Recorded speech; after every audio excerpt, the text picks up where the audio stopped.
High, hello, নমস্কার। ভারত ও ইংল্যান্ডের মধ্যে দ্বিতীয় টেস্ট ম্যাচ খেলা হবে জুলাই ২ তারিখ থেকে ৬ই জুলাই পর্যন্ত। এই টেস্ট ম্যাচ খেলা হবে বিডিংহামে, এজবাস্টনে।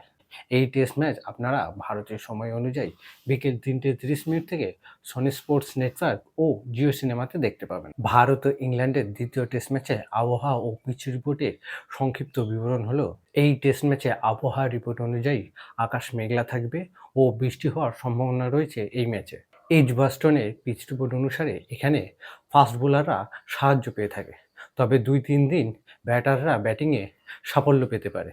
এই মাঠে এখনো পর্যন্ত মোট ৭টি টেস্ট ম্যাচ খেলা হয়েছে। ৭টি ম্যাচের মধ্যে যারা এখানে প্রথম ব্যাটিং করেছে তাদের মধ্যে ১৯ বার তারা এই ম্যাচ জিতেছে, এবং যারা প্রথমে বোলিং করেছে তাদের মধ্যে ২৩ বার এখানে ম্যাচ জিতেছে। এই মাঠে টেস্ট ম্যাচে গড় রানের পরিসংখ্যান যদি আমরা দেখি, তাহলে আমরা জানতে পারবো এই মাঠে প্রথম ইনিংসে গড় রান ৩০২, এবং দ্বিতীয় এবং তৃতীয় ইনিংসে এখানে গড় রান ৩১৫, এবং চতুর্থ ইনিংসে এটা একেবারে কমে গিয়ে ১৫৭ রানের হয়ে যায়। এই পরিসংখ্যান থেকে স্পষ্ট যে টিম এখানে টস জিতবে সেই টিম প্রথমে বোলিং করার সিদ্ধান্ত নেবে।